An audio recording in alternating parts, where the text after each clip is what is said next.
Hey everybody, we are the Good Doctors of Abbey Research. I am Dr. Kristen. I am Dr. Erin. And you are incredibly welcome to this conversation space that we hold about culture and what culture can teach us about empathy. We are two doctors of social science who are completely convinced that curiosity can change the world. And because empathy is so incredibly important, stories help build empathy. Culture is made up of stories. You can see where we're going with this. So in the conversation spaces we have both on our podcast and on our YouTube channel, we have covered things as wide-ranging as the never talked about but should be a whole lot more Netflix miniseries Unbelievable about the prosecution of sexual assaults in the United States, to what we feel about Hallmark Christmas movies and what they can teach us about things, to our deep love of Taylor Swift. There is a absolute cornucopia going on around here, and we are delighted to be talking to you about it. Now, we talk to each other all the time, but we like to turn on these recording devices to have this conversation with you. So wherever you are listening to this, please comment and like, subscribe, tweet, carrier pigeons, you name it. Tell us what you think. We love talking to you. And, this video is a part of our series, basically where we're like, if there's a thing on the internet talking about culture, we could cover it if we wanted to. That's the broad term for our cornucopia of streaming content, TV content, you name it. We usually focused on stories by and about women, or use that as a starting point. But if you've been watching our coverage of The Falcon and the Winter Soldier, which is why we are here today, you will know our reasons for why we are covering this show. A, we wanted some joy, and talking about Marvel brings us both joy. Yes, ma'am. B, there's a lot of really interesting things that happen in this show. C, comic books have long been, and comic book storylines have long been, a way in which social commentary takes place. Mm-hmm. It is a space for examining who we are, what we are as humans, as nations, you name it.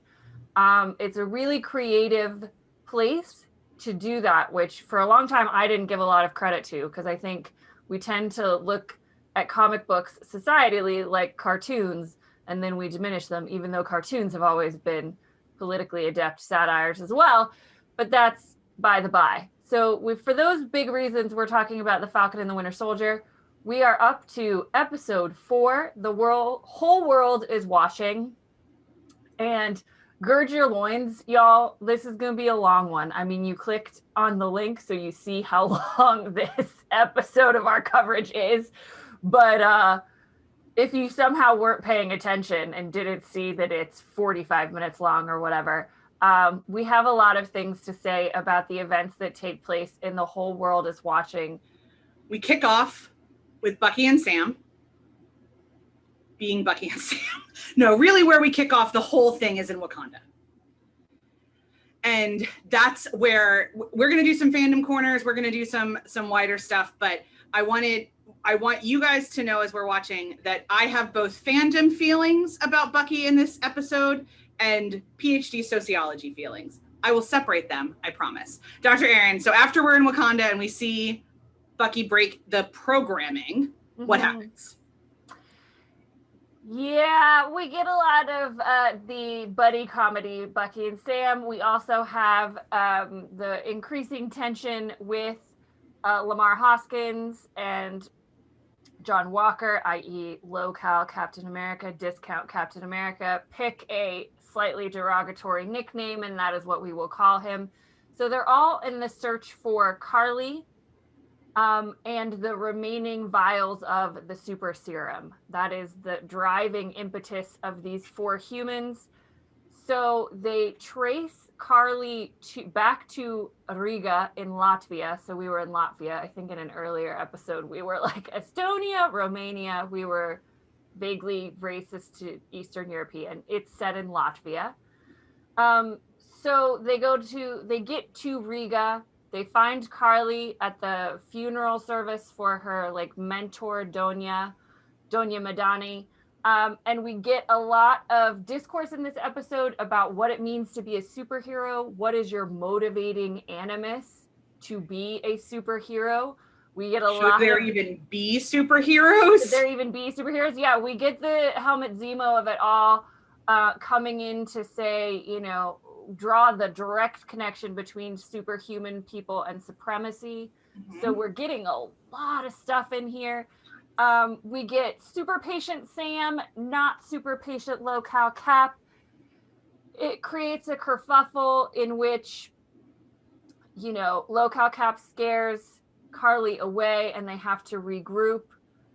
The Dora Milaje are done waiting for I mean, I have a feeling they have been done waiting since Bucky first showed up in Wakanda 5 years ago. I just feel like we're done waiting, the Dora Milaje story. Exactly. Okay, colonizer. Shit, let's go. The history of the Dora Milaje. We're done waiting. Done waiting. They show up and there's a really cool fight scene. Some things happen in it, which I know Dr. Kristen really wants to talk about.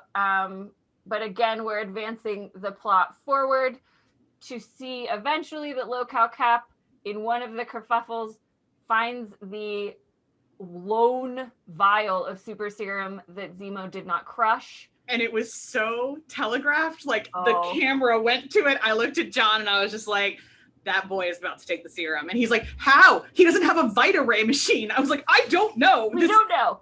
We don't know. We skipped that detail in the plot and in the show. I mean, maybe he poured it into his coffee. I have no idea.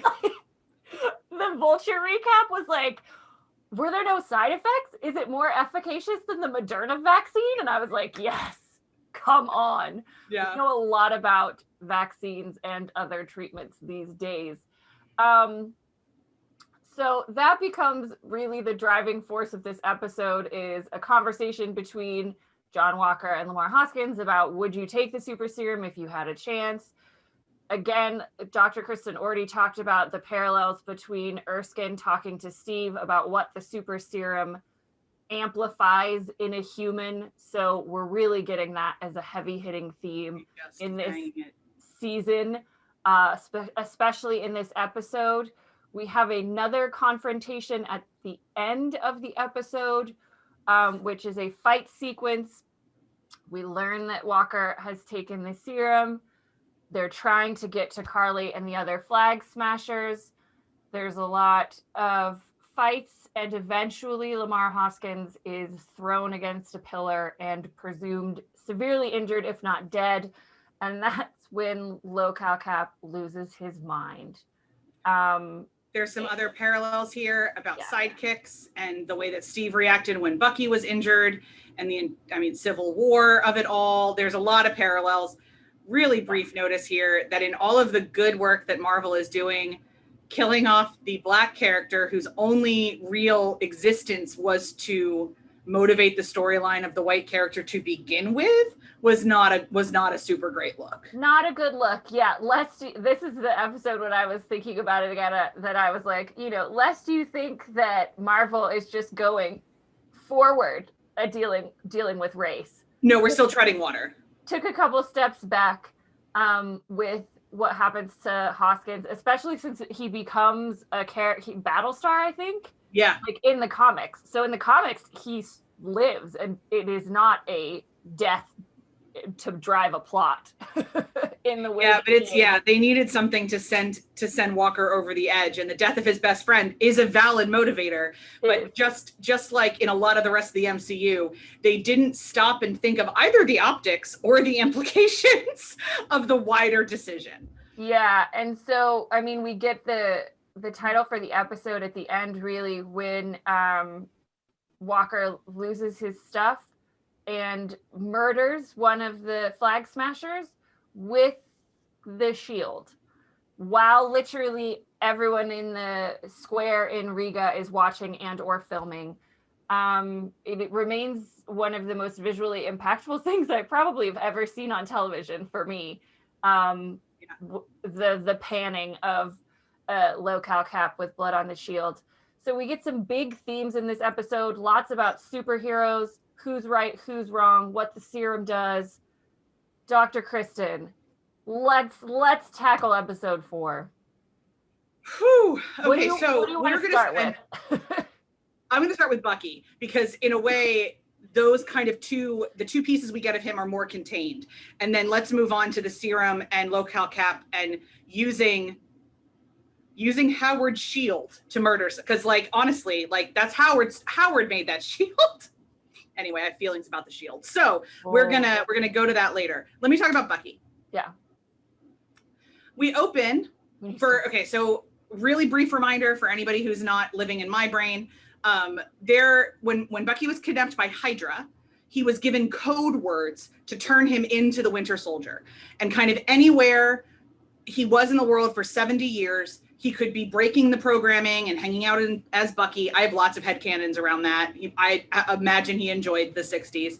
But like then they would, after he assassinated JFK, because that's Marvelverse, is that the Winter Soldier assassinated JFK. I was about to say, I think he was a little busy in the 1960s. But I think he had some time off. Anyway, so they could activate him with these words. And the words were in Russian, because Hydra is essentially a shorthand for the USSR. And which you can tell we were American writing this, can't ya? And they all symbolize something in his life. They are exceptionally cruel that way. Even beyond what they do, the words that Hydra chose are exceptionally cruel. They talk about longing, which is what Bucky is always wanting, and things like that. So when he Winter Soldiers himself in Civil War, they don't really address it in the MCU, but it's one of those things where like if you just follow the breadcrumbs in your own brain, of course Bucky wants to be free of the programming. He puts himself back into the ice in the care of Shuri, so that Shuri can get rid of the programming. We get the best clip of him in the whole MCU is actually at the end of Black Panther. It's the end scene of Black Panther. And you see that he's not wearing his arm. He's tending goats in Wakanda. Yeah. And he looks happy. It's beautiful.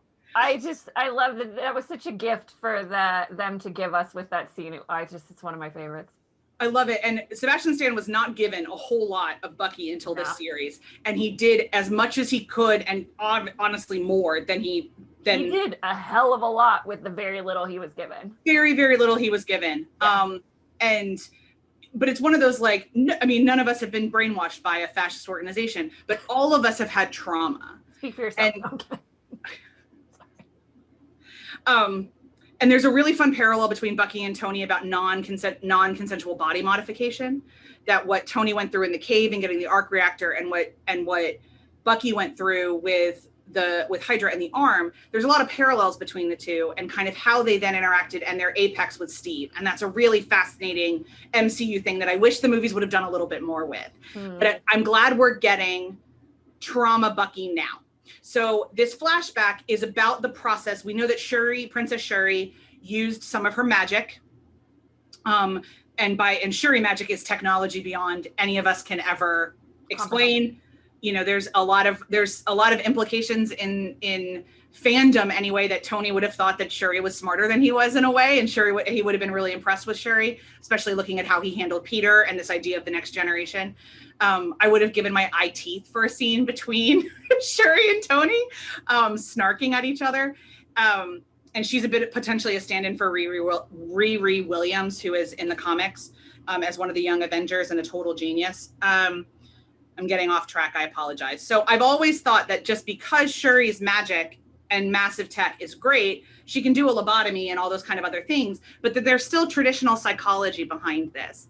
And that a huge part of trauma recovery is community and having people that are safe.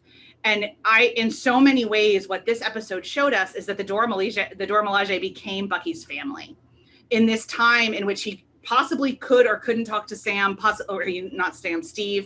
He didn't have anybody else in the world but Steve. And Steve is like running around the world trying not to get arrested. What he's got is Wakanda. And that his relationship with the Dora Milaje is significant. And what we see in this opening scene is that it's the Dora Milaje that helped him break the programming. And if you've ever wanted a picture of freedom, this opening clip is a pretty good one of what emotional freedom can look like. So then when we go to the fight, that it is the Dora Milaje who essentially violates his person and deactivates the arm that they gave him against his, and there was a lot of chatter on the internet, you know, he's a weapon. Hydra made him a weapon, and Wakanda just gave him a new weapon. He's still a human weapon. So like you can see why the Dora Milaje, who again are tired of waiting, would deactivate his arm. But the like human in me, I like gripped my couch and was like, how can you do that to a human being? That is his arm. That's his arm. And like, would you kick out a wheelchair from under somebody? Would you, like, that's his arm. And that it's the Dora Milaje who does that. It's not something the show spent a whole lot of time on, but it's something that has lived rent-free in my head for months now. I'm no disrespect to the show at all. I don't think it's something that they thought of. I don't think that they got that far in terms of understanding. They had a lot else to do. Like they had a lot else. And they only have so much time. And like what we talked about in our previous episode coverage of this show is that the nice bit of a show is that they, even though it moves pretty fast, they can slow down and do smaller things. And more like small picture things rather than big picture things that the movies couldn't do. So we get some of that. I hope they continue to do it because I'm not sure they would have had time to go into it in the level that you did or close to it, which I'm so glad that you had your brain watching this and we can have your brain because I think it's so interesting to talk about consent. Especially because they kept using the name that they gave him, which is White Wolf. That's his redeemed name. Yeah. That is like Bucky with the Winter Soldier's body instead of the Winter Soldier with Bucky's body. Right. That's the White Wolf.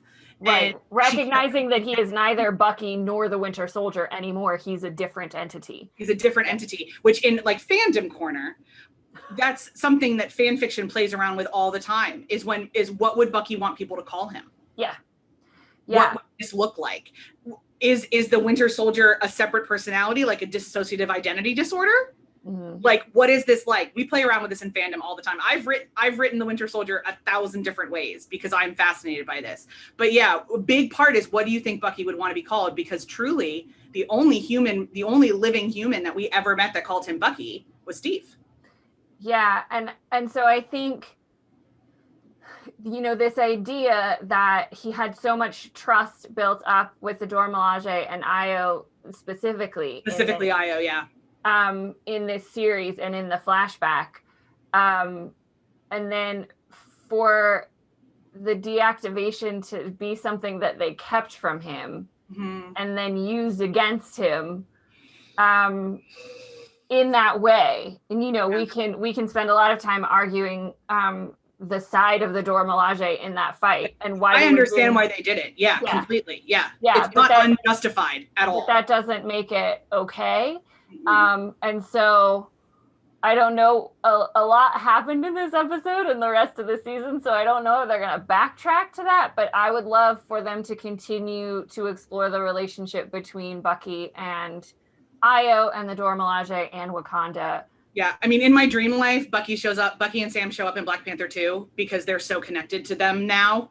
But my direct line to Ryan Coogler is currently broken, so I have no intel there. But Ryan, in my if you're on the internets and you happen to find this, it makes sense. I have a whole theory. It's a whole thing. It makes sense. I've written it down. I've written it down. You can have it for free. But anyway, yeah, because that is, and I'm glad you brought up that, like, it's very clear from Bucky's face that he had no idea it could be deactivated. Nope. And just ripped from his arm that way. Ripped from his body that way. So yeah, everything else in this episode is really the point of this episode. Both of those things were kind of not throwaways necessarily, but in a way I think like tying up of loose ends. They had to tell us that Bucky got rid of the words. Right. And they had to do that. And they weren't going to spend a whole heck of a lot of time on it because they're already spending time on his therapy and kind of everything else. But as my friend Heather says, that's what fan fiction is for. Yeah, and they were going to do it in Endgame, No, there was some other things going on in Endgame. Some other things happening. Yeah, so this is the time and the space to do it, and I'm so glad they did. And it I love this idea of focusing on both Sam and Bucky. Because and they had to, but they could have, sidelined Bucky more and made it more about Sam's transition from Falcon to Captain America. And they also could have done the vice versa. They could have prioritized the white man's pain over the black man's. They absolutely could have. And I appreciate that a lot of Bucky's, in particular, personal garbage, is contained to the first 4 episodes of the season. And the last 2, we get to really focus on Sam. Yeah. Yeah. And I think even though COVID adjusted season, I still think they struck that balance pretty well. I mean, I've got some quibbles, but I've got some quibbles. I would have loved to see, there's some debate on the internet if there was actually more episodes ever. It was always supposed to be 6, but they were all supposed to be longer. There's a lot of no one really knows, but obviously COVID affected things. Yeah. Obviously. Yeah. So we don't know what it affected. It is not to me as black and white of what it affected as, say, The Handmaid's Tale, which is here's the giant plot holes we had to leave because of the COVID. This is a little bit messier. Here's the actor that disappeared. And the thing is too, Marvel also just leaves giant plot holes. They just all the time. So it's entirely possible that this is exactly what they were going to do before COVID. And we're giving them too much grace. But it is whatever you're going to play with these 2 characters and this fictional world. You're never going to chase something enough for a bunch of people, and you're going to chase something else too much for other folks. But I like that they're swinging for the fences a little bit, and they're trying. Yeah, because I mean, when you do that, you're gonna miss. But when it connects, to continue with baseball parlance, you can get a home run out of it. You can hit the ball pretty far. So transitioning now to the, I think, fascinating discussion of, and it's one of my favorite things that Civil War gave us and then brought out going on from Civil War, was this idea of what good are superheroes, and are they good or are they evil, and can they be good when they have this extra power? Yeah. Should we have them? Should they have this much power? I think using Zemo as the foil for that, again, genius. I loved everything that they brought him in this season. What I didn't love was Locale Cap being stupid enough in this episode to handcuff Zemo to a pipe and just be like, I'll be back for you. And I was like, boy, put down that shield and walk away. Cause what do you know? You know nothing. And yeah, I know. I actually called him Jon Snow at one point out loud as we were watching. I was like, oh my God, Jon Snow. That was the equivalent of Sam leaving his cell phone on when they went undercover. And I'm like, come on, y'all. Yeah. But Zemo has to escape so that the plot can move forward, blah, blah, blah, blah, blah. But yeah, that was one of those moments. But I think what they do with John Walker in this episode, and Zemo kind of narrates it with his commentary on superhuman supremacy and his mission to crush all the vials. But what I think is really interesting too is the way that Wyatt Russell is doing a great job. We haven't said that so far. We hate John Walker, but Wyatt Russell is knocking this out of the park because he's walking the very specific line of somebody who's, I think, terror at never measuring up to be Captain America is leading him to crave anything that will give him power. And because of the military industrial complex he belongs to, he misunderstands power and control. Yeah. And associates power with destruction. Physical strength. With physical strength and also with destruction. Yeah. And it reminds me a little bit of my work with formerly incarcerated folks, and especially when you're joining like a violent movement, when you join the army that, or, you know, or a military force, you're committing violence. Yeah. Your acts of violence, justified or not, under the guise of military action. And that's a destructive thing. There's a lot of constructive things the military can do, y'all. I'm not saying that, but like a lot of those actions are destructive. A lot of what Steve did, I think, was trying to be constructive.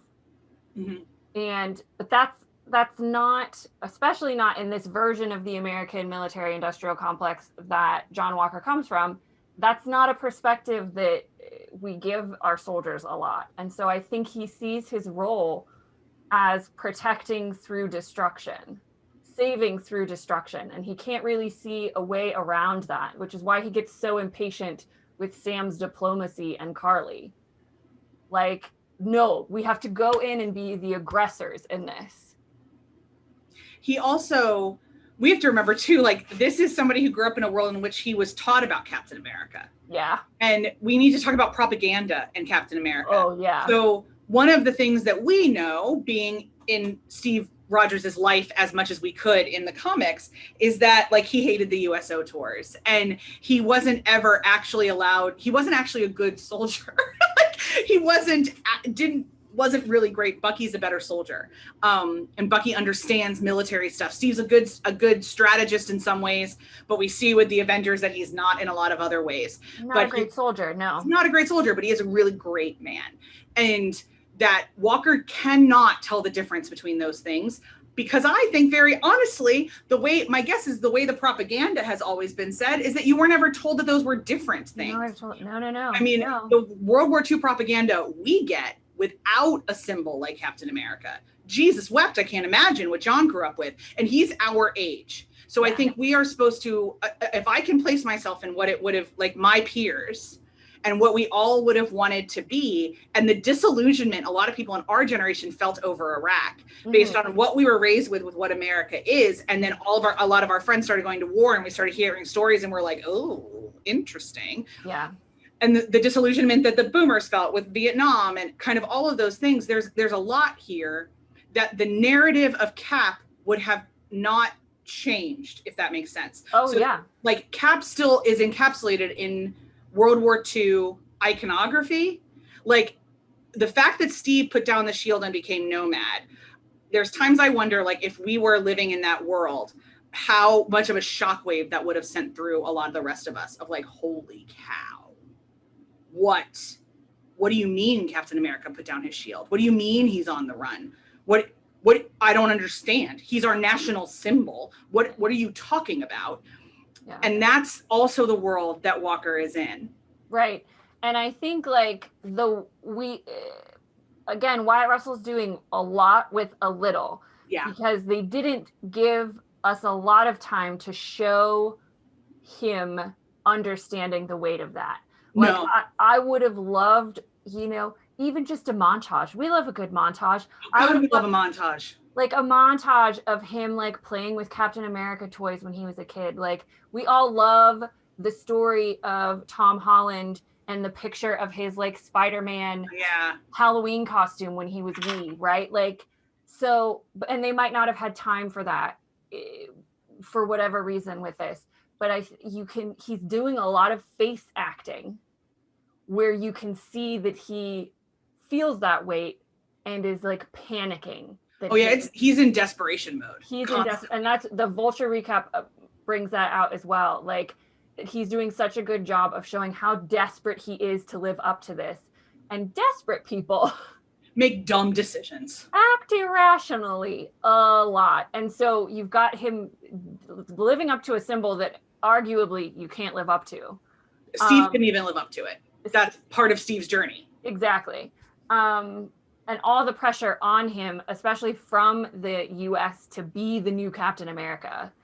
And not just be a new Captain America, be a carbon copy. Yeah, like be the exact same. Yeah. Which is why he looks like, Steve, because he's white.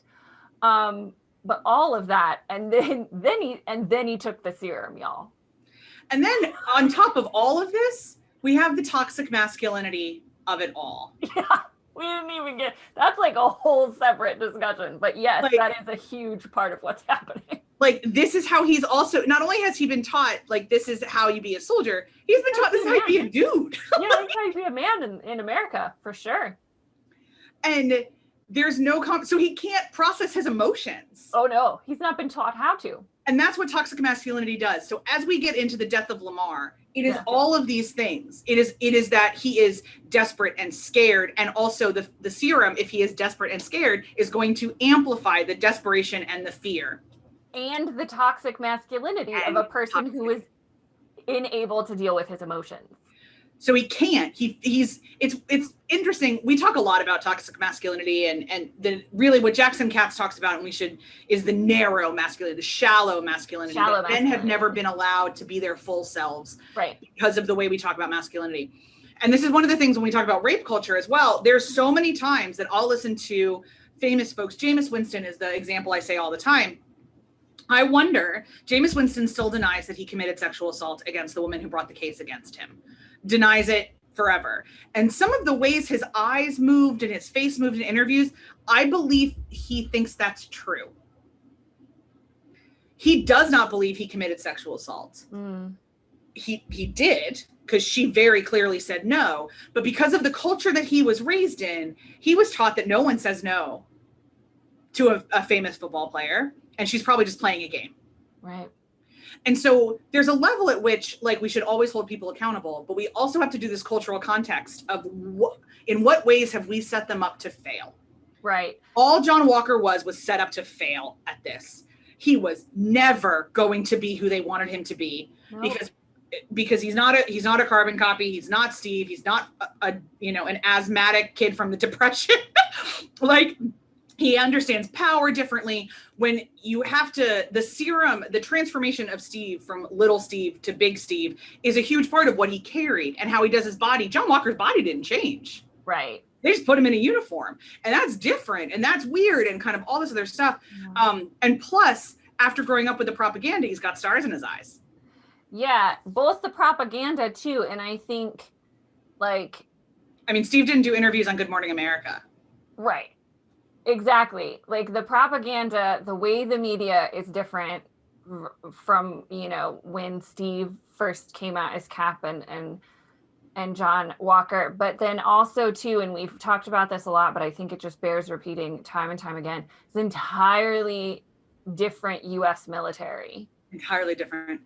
Impacted by all the things that happen in the Marvel universe, but all the things that also happen in the U.S. universe in terms of conflict and war and development of technology and machines and weapons and all of that kind of stuff. Because remember when Steve went into the ice, we hadn't set off the atomic bombs. Exactly. So, literally completely transformed U.S. military and identity around the U.S. military that he is holding with him as well. And it's easy to not like him in the show. And you're not supposed to. We're not supposed to. And there's no way they had the time to do the kind of a deep psychological dive we're doing right now. That's partly why we exist, so that we can...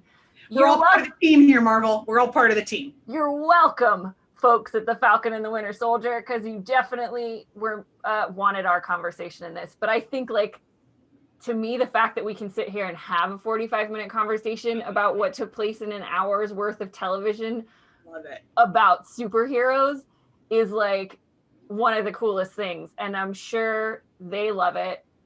And this is why we have fan fiction and fandoms, right? Because there's such a wealth of potential to discuss in these. And find me another powerhouse episode of fantasy television in the last 10 years that packed the punch that the whole world is watching. We haven't even touched on the fact of the closing scene. Yeah, shall we? So, closing scene, the iconography of the shield. So, briefly, reminder, Howard Stark made the shield out of vibranium. In Endgame, we Steve used the shield to incapacitate Tony. I will argue forever it wasn't to kill him, but to incapacitate Tony when they were in Siberia. The shield broke. Tony then fixed the shield and gave it back to Steve in Endgame. Steve then gave it to Sam. Yeah. So that's it. Sam gave it to the Smithsonian, but like really, if we want to talk about like Elder Wand levels of like who it really belongs to, the last master of the shield was Steve. Oh, we are definitely applying Elder Wand logic to the shield. The last master of the shield was Steve. He gave it to Sam. It's Sam's shield. It's Sam's shield. And now Sam gave it out of not the proper motivation. Sam relinquished the shield out of fear. And Sam relinquished it not to be used. Correct. But in terms of like, laws of attraction and everything else, Sam released it for the wrong reasons. Correct. Bachelor parlance. He released it for the wrong reasons because he wasn't ready to step into himself yet.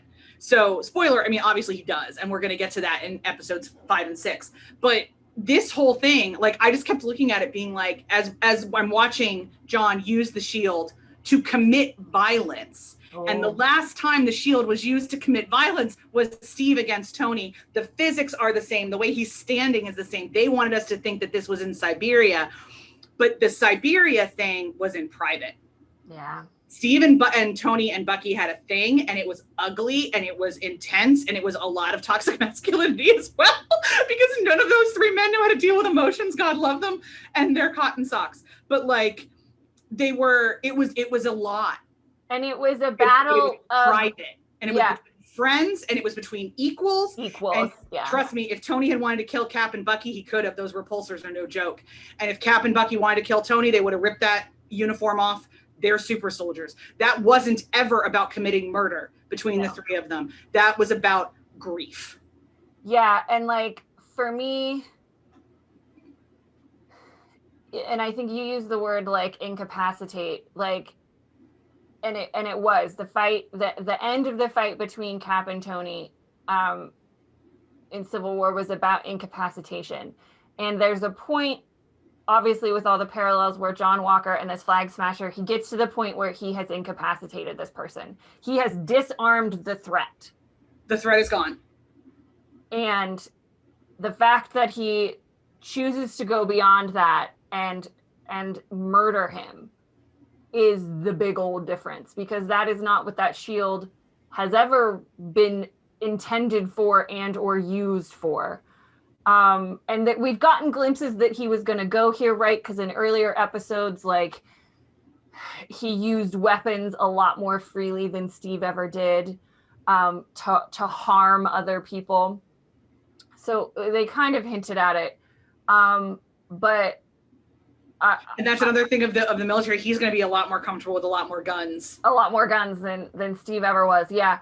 And I think for me, like, it is one of the most visually impactful images in television history. I'm just going to say it because I'll never forget how I felt when it first panned, ever. No. And like, we were talking about it offline before we started filming this. Like, I remember sitting in my living room watching it on the Saturday morning after it aired. I remember what I felt like. I was like making the graphics for this video today, and I was like, what else do I put on the cover except that? And I found the picture, and it made me like physically ill. I felt physical like ramifications from that image. So like, for me, that's the biggest argument, that like pop culture has power and meaning and significance, because we give meaning and significance to things. We invest emotions in them. And, that's, we could just say that about character development, never mind about these really, really existential questions about conflict and violence and trauma and right and wrong and all of that kind of stuff. And I think you use the word iconography, which is such an important word in this instance, because it is an iconic image. It is a symbolic image that holds so much power and meaning because we give it that power and meaning. Yeah. And that image speaks for almost everything that happens in this episode and like most of the themes of the show, aside from then later images where we get Sam with the shield and like the contrasting visuals of those. Whoo, Marvel. I mean, grand slam. In that way, just another minor criticism that I meant to bring up and didn't. We get Sarah really briefly in this. Oh, and yes, again, we do. Sarah continues to just be a weird, at this moment in the series, she only serves, this is a thing they do with women a lot, to further the plot line of men. And yeah, I would like her to not do that. And we get a little bit of it in the next couple episodes where she's flirting with Bucky. Yeah. But that there's a whole human behind Sarah. We get that a little bit more, but the way that she just showed up completely isolated on the phone was an interesting look for this particular episode and how they talk about especially people of color and women. Yeah, and I mean, we get some exploration of Carly in this series, and the problematizing of the idea of, you know, one man's freedom fighters, another man's terrorist concept, but we don't get a lot of Carly. No, and there's a lot, we get a little bit more of like what are her motivations and things like that. But again, you know, it's and I can watch in my brain some of you typing the comments. It's a comic book show, girls. Like, yes. And they have a history of marginalizing women characters, full stop. Yeah. The classic example of this is that we don't get a Black Widow movie until they killed off Black Widow in the franchise. So there's a lot more depth than